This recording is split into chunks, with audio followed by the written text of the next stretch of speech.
If you're a business or operate a campus like a school or a hospital, one of the questions that comes up is, if I have an active shooter event in my location, how am I going to communicate that to our visitors, to our staff? How are we going to tell people? That's today's topic, crisis communication strategies. Stick around.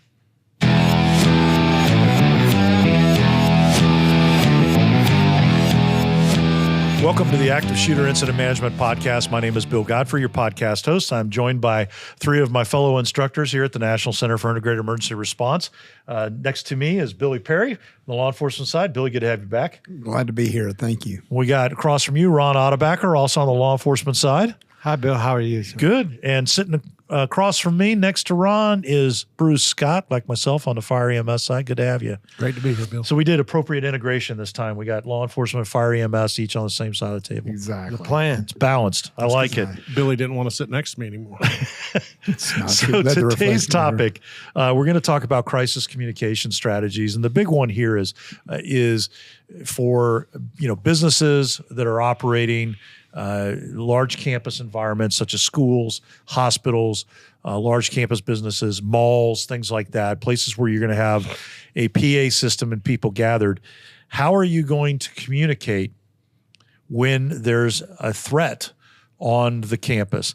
And Billy, I'm going to ask you to lead us off because you're currently working as in a security leadership place for a large school, large church and school. So talk a little bit about what you're seeing currently in school practices, some of the good and some of the things that worry you. Well, the majority of the schools that we're affiliated with have adopted plain speak, just like we've gone to plain speak on the radios. We've adopted plain speak. We don't have these codes and colors and everything else.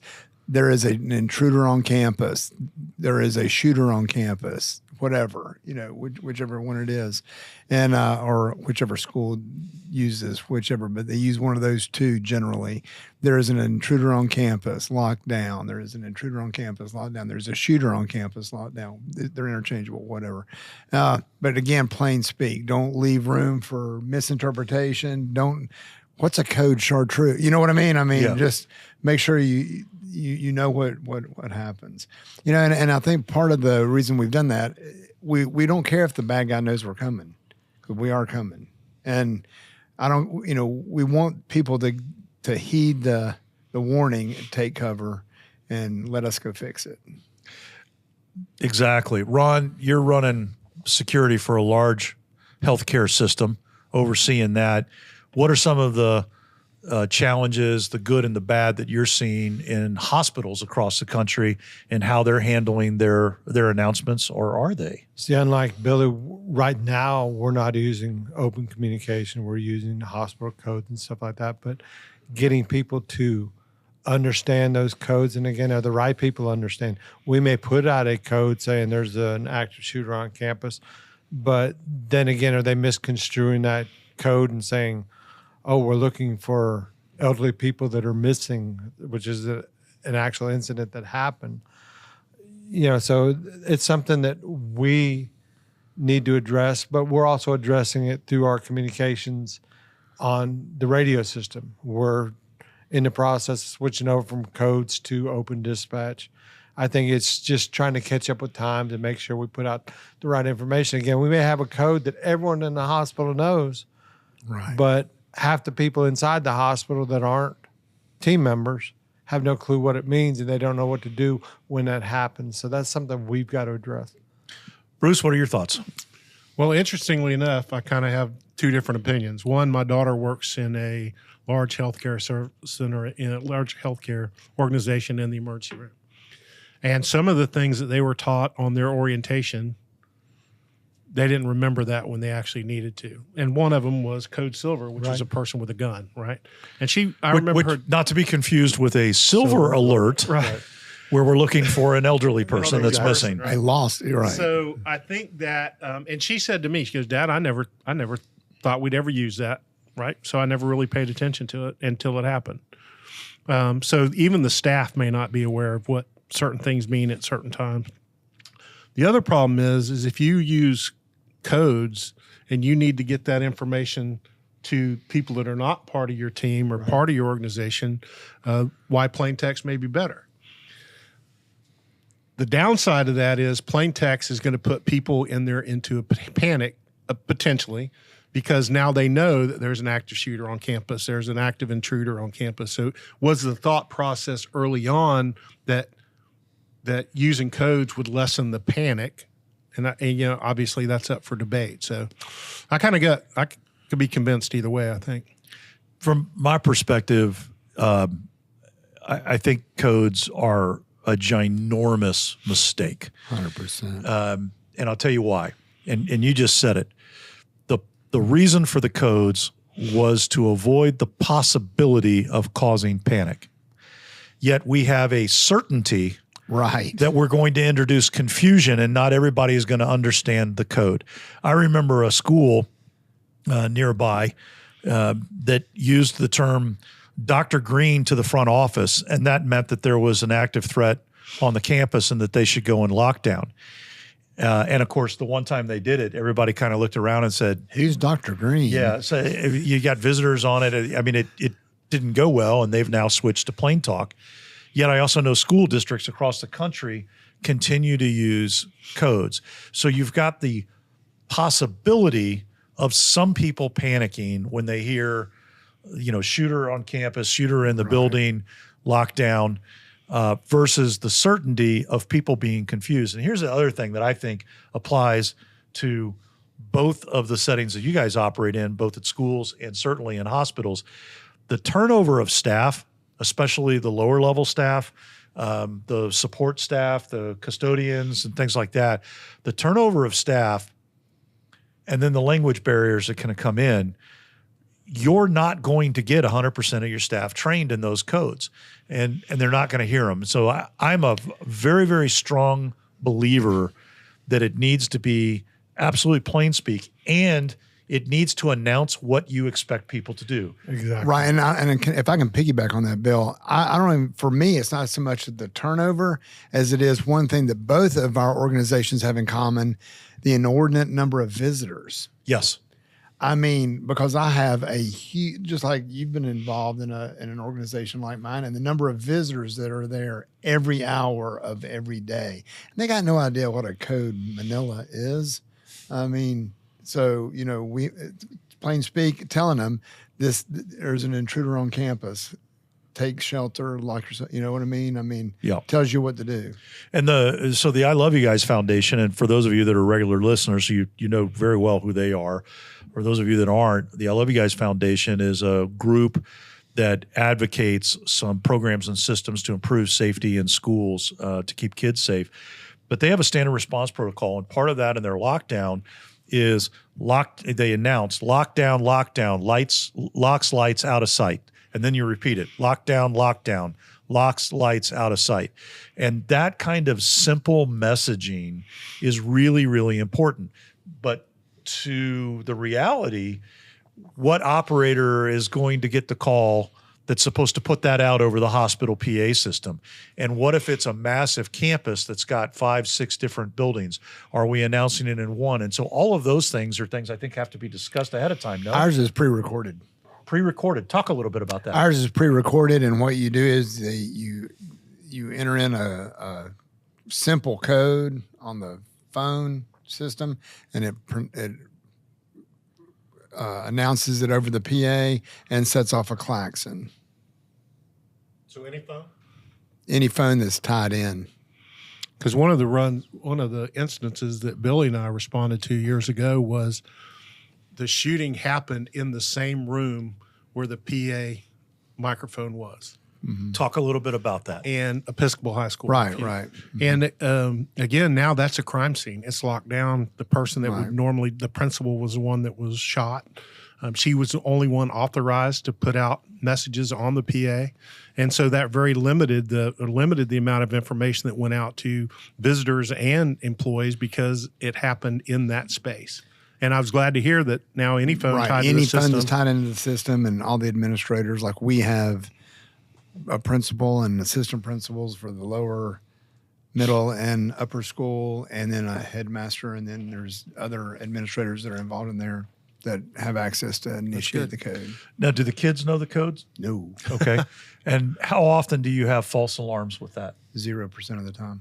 Never. We've It never hasn't had. happened. I mean, because it's an intentional act.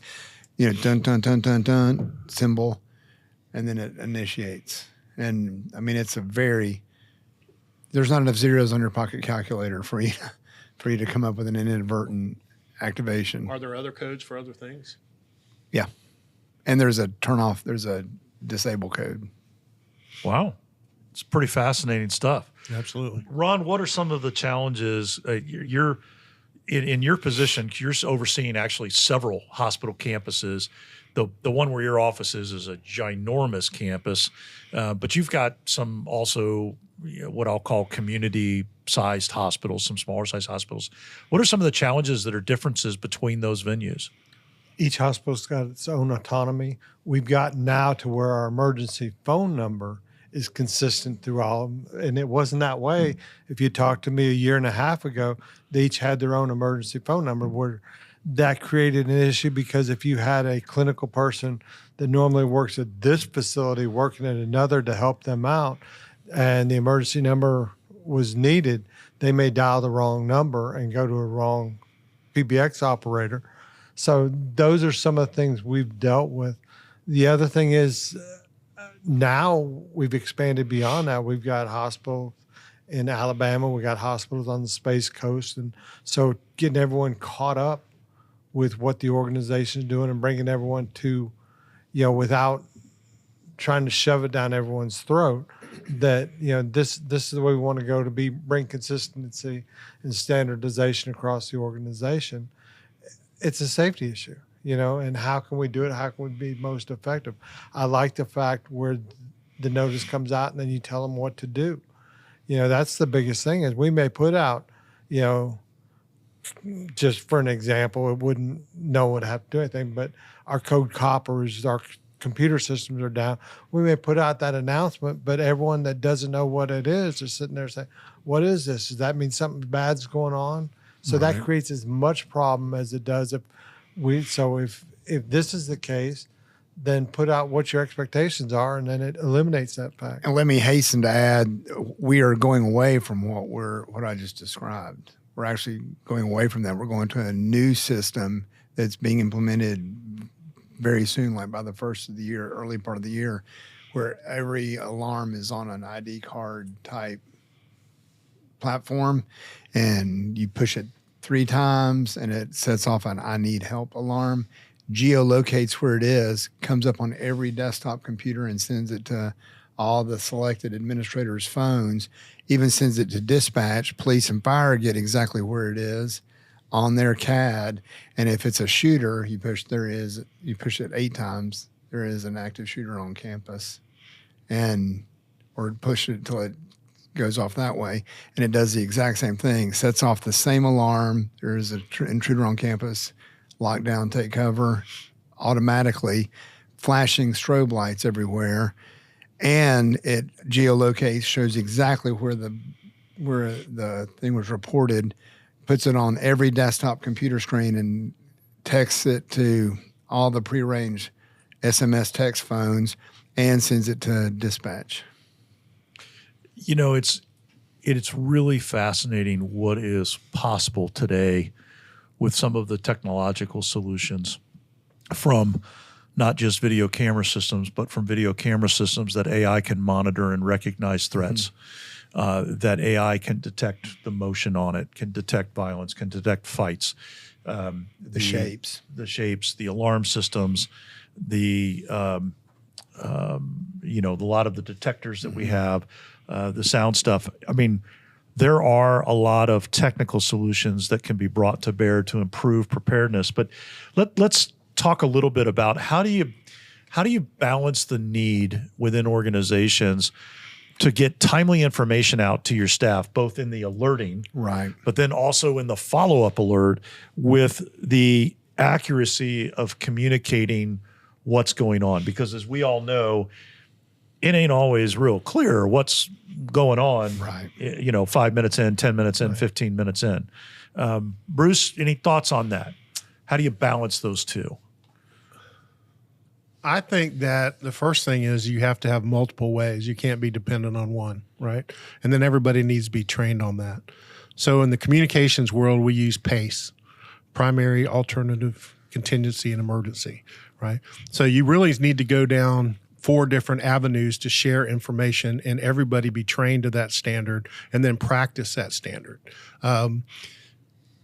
It doesn't mean it's irrelevant to say something that your folks don't understand, right? Or have the ability to understand that. So I think really however your communication is decided within that agency or that organization, that everybody understands what that is and have more than one, what you're going to default to next if that first one doesn't work. We call it the Department of Redundancy Department. I like it. Ron, what are your thoughts on this? How do you balance that need to try to protect everybody and keep them informed with the confusion and chaos that's going to unfold in trying to provide updates? I think first off is you got to make notifications so they understand. It does, I can put out a code rainbow. Doesn't matter because no one knows what the heck it is. That's Irish, right? Yes. Code rainbow. At the end of the rainbow is pot of gold. But they've got to understand what it is. And then we have to follow it up with an all clear to let everyone know that the crisis is over with. And sometimes we forget that. We do good at responding to the situation, but then we never tell everyone, we took care of that an hour ago because we got caught up in our own situation where we're trying to handle the situation at hand and we forget it's handled and we didn't tell everyone else that it was done. So everyone else for 3 hours are still on edge and we've been done for 2 hours and 40 minutes. Yeah. Right. So, Billy, is there a little bit of expectation management that goes with this? And the context for my question is when we're doing training with schools and specifically teachers and administrators, they're often expecting if it's a real lockdown that it's going to be cleared and they're going to get updates pretty quickly, like 10 or 15 minutes in. And then that they see what all is involved in the public safety response. And they're like, we could be sitting a while. And I'm like, you might be sitting there an hour or an hour and a half before you get any update. And that shouldn't necessarily be alarming. Is that expectation management part of the pre-training of this? How do you factor preparation that in? for it? You do it. You factor it in and you explain this is what's going to happen. Just like we've talked ad nauseum about giving them a timeline of what's going to happen. That's part of it. Giving it a realistic timeline. And honestly, I'm an overshooter guy. I'm like, you're going to be there several hours. That way, if you're there 2 hours, it's better. Does that make sense? So you're going to be there several hours. You're going to own some real estate with a bunch of, youngins for a hot minute, several hours. So again, if it's 2 hours, it's better. Then we're going to move to the reunification side where we do the movies and the snacks and everything else we're preparing to move them, and just build that in and just keep them apprised of what is probably going to happen in a rough timeline because no situation is the same. And in the words of Travis, it depends. Right. So give them an idea of what's going to happen and let them know what is going to play out and what is going to happen. Because again, and it depends on the organization. Because even if they treat you like a quaint anachronism and they don't really listen to what you say or they place great value in what you say, your job is to let them know what it is as a first responder, no matter what it is that where your job is, and give them the best information that you've got and they can do with it what they want. I was just going to ask, what are the options when that school staff doesn't hear anything, right? At what point when the lack of instruction comes to them, they don't get any instruction, what's their alternative to find out information? I mean, is it a text message? Is it in-house phone? Because you're talking about after an alarm is initiated? Yeah, I mean, my daughter-in-law is a teacher, right? And she knows all the things what to do up until she doesn't have any direction now what to do. Right. Or until this one happens in this situation. Absolutely. Right. All I can speak to is what our system is going to have. What we have now, if they don't know, they're not going to know until it's over. We do have training. We explain what to do. Do people get it? You don't know. You don't know until it happens. But with the new system that we have, like I said, it comes up on every desktop computer. It comes up and says, this is what it is, take cover. Comes across on an SMS text to everybody that's getting it. And it initiates the alarm. And any of the administrators can disable it also. You were talking about it. You can go to an app on your phone, pull it up and disable it, but you have to give a reason why you're disabling it. And it records who did it. This brings me to my next question, which is related to this, I think. What role, if any, does social media, and I'm going to expand the term social media beyond its typical term to include text messaging, email, reverse 911 calls, some things, some tools that may not be immediately available to a business but are available to public safety. What role, if any, does social media play in how we communicate both an alert, the progress or the update from the alert, and then, as you mentioned, Ron, ultimately the all clear? It 100% plays a role. Whether you want it to or not, it does. And I'm a firm believer in that you need to put the information out that you want out. Because if you don't, they're going to put out the information. The information that you don't want to go out is going to go out. So I would say steer and get ahead of it. Now the challenge is, and again, referring to the Department of Redundancy Department, like what Bruce was saying, if you can't just have one person who's going to be your social media person, because what if they're involved? You need to have backups to the backups and put it out and state this is what it can be clipped. It doesn't have to be verbose, but such and such organization is on lockdown. We will keep you apprised. And Ron, from an incident management perspective, at what point does it become really important for a facility to coordinate what they want to do or messagings or update ideas that they have with the incident management that is controlling the scene? Immediate. Again, like Billy said, what I used to teach in active shooter, if you don't control the media controls you. If you don't control the parents will control you. If you don't control social media, it will control you. 100%. Not only do you need to make sure you're putting out the information, but you also need to make sure someone's monitoring the information that's going out on social media so you know what's being said. And because it could affect your tactical decision making, it could affect a lot of things. But if you don't know what's being said because you're only focused on what you want to put out, then you sell yourself short and you can't make the best determination as you move forward. Because it's definitely going to alter your battle space at a minimum. Like if more people are showing up, it's going to alter that. So, Bruce, one of the things that we talk about in our active shooter incident management training is the role and importance of the public information officer and the lead PIO who is going to set up a joint information center, something that we advocate happening much earlier than would typically happen on incidents. That's something that typically happens a little bit later. We advocate for it to happen very early on. Talk about what that is and how somebody from the company, the hospital, the school administration can plug in to become part of that to get their voice heard in the messaging. Yeah, and I think first off is to realize the importance of it. The downside or the worst thing can happen is disparate information coming out from one agency to different from what another agency puts out, right? Mm-hmm. So I think that's the biggest thing, is to make sure that you understand disparate information is potentially deadly. And here's my story, because I like to tell stories, right? So we had this gentleman in another jurisdiction decided that he was going to do terrible things to his grandkids and daughter. Well, it went out over social media that it was a school shooting, a very small community. And what do you think happened then, right? So there was nobody to correct the disinformation, right? So every parent, every law enforcement agency in the regions all going to the school where it was really a contained issue. So correcting disinformation is huge. The importance of getting together, I think, is where you're trying to get to. The only way you're ever going to do that is train to it and talk to it, adopt it as a policy, and then practice it. Because typically, correct me if I'm wrong, fellas, our public information officers are going to say things that do not embarrass their agency.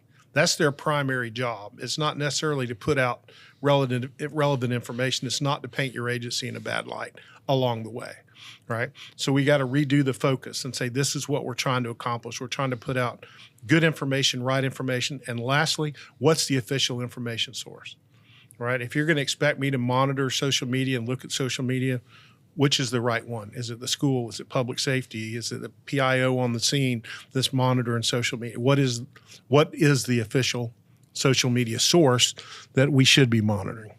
You know, that's a really interesting perspective, and I'm not sure the one statement you made about, you know, the focus being not to embarrass the agency.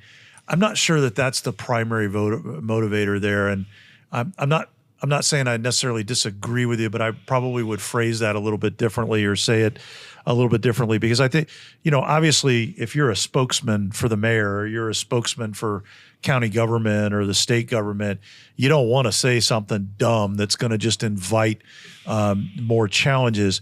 But the whole reason to be there is to communicate what is happening, communicate the facts as we know them, what actions, if any, are needed by the receiving audience, who that audience is, to communicate the official messaging, which in some cases, and let's acknowledge this up front, on the law enforcement side, sometimes PIOs are called upon to not acknowledge things that they know because the law enforcement, as part of the investigation, has indicated we don't want to release that information. Correct. You know, we're not going to talk about 100%. that. You use the frame battle space, and I think that's appropriate. Certainly, you don't want information that can affect your real-time battle space before the thing is resolved. For example, let's say that you have something that turns into a standoff or a hostage barricade. You're going to be somewhat sensitive about what information you're putting out because you don't want to adversely impact that unfolding situation. Likewise, after the fact, you're not going to want to contaminate the investigation component and the ability to potentially prosecute people. Right. And so sometimes PIOs have to be, they're called upon to withhold information. They're walking a line. They're walking a line. Right, but early on in an incident, you have to balance that by putting out combined joint information together that's the right information. It's not necessarily to protect my organization or not make yours bad, but conversely, you have an opportunity to talk about the positives. Hey, fire and law enforcement, we've been training for this for a long time. We work together. We do this a lot. So you have an opportunity to potentially turn a terrible thing to a certain extent into a positive thing by the way you talk to the public, whether it's via social media or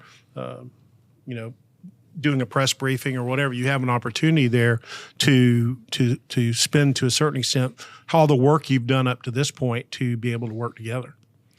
Yeah, I agree with that. And I would also add, I think it is incumbent upon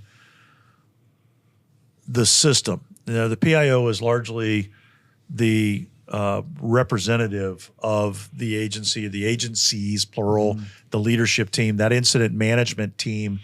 They have crafted the message that the PIO is delivering. I also think it's incumbent upon them to acknowledge when things haven't gone well, to be transparent. Now, obviously, that can be challenging when you're trying not to contaminate an investigation and things like that. And I know, not all responses to these events go well. Right. And we need to make sure that in the process, we're not trying to cover that up. And we need to learn from it and try to make sure that whatever was suboptimal this time is not in the way next time. Right.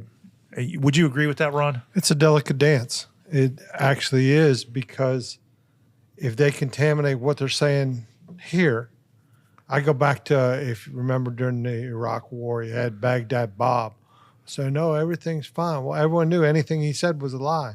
That can affect your agency too. So not only in this situation, but every situation you have in the future, everyone's going to be sitting back saying, I can't believe anything these people say. We've lost our transparency.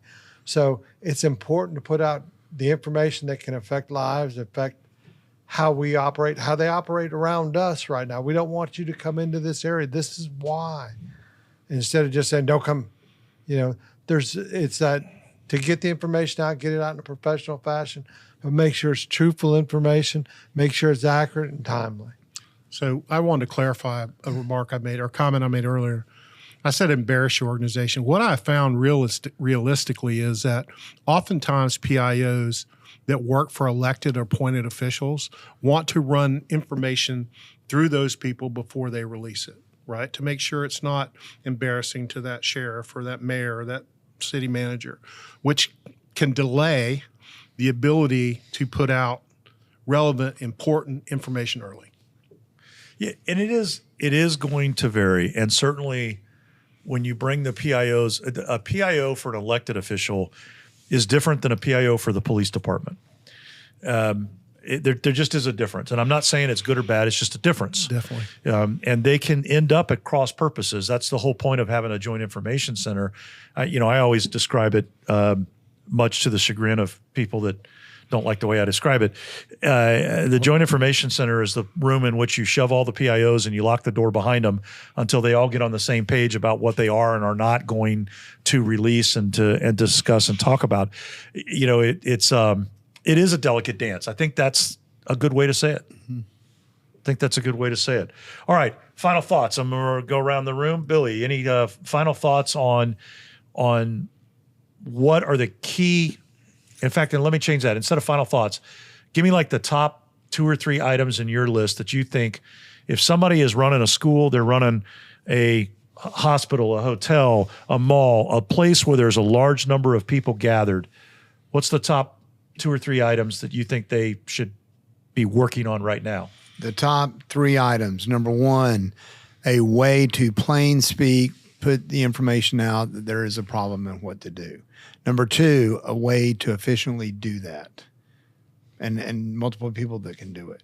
Multiple people. And number 3, a way to address it physically if it does happen. Okay. Ron, top 2 or 3 things on your list. The biggest thing I see from our perspective, and I say it all the time, is number 1, don't let them see you sweat. If you as a leader become excited, then everyone else downrange is going to become excited even at a higher level. The other thing is understand what you're going to say and the mechanism you're going to say it. If you just think you're going to only talk to your team members, then you're serving yourself a disservice because you got everyone else that's involved. They need to have the same information. So how we put the information out and to who we put it out, is equally as important. Bruce, how about you? Really the same thing, right? So whatever mechanism you're going to use, have a backup plan, right? So, and then make sure that everybody that comes, or at least your employees that are working there, your team understands what those methods are. That you figure out, I say it every time, every agency is going to be different. Every organization is going to be different. What the solutions they come up with may be different than the solutions somebody else comes up with. So work it today. Work through your problems, work through the issue, have those conversations when there are not bad things happening to good people, and then train everybody on it, and then practice it, just like we do everything else. I think the crisis communications, if you will, are very important, and I think they often get overlooked in active shooter response. And I think for me, I would say to leaders, don't be afraid of this, and don't be afraid of the conversation. Plain speak, like Billy said, is critical. Come up with the scripting that you want to use and say, this is what's going on. This is the action we want to take. And don't worry about people panicking. I think far fewer people panic than people assume do. And for everyone that panics, there's be another one that's going to react heroically. And that information that you put out may allow those people who are capable of acting under stress to do so and save lives and make a difference. I think if you give people the chance, they'll surprise you. I think they'll surprise you.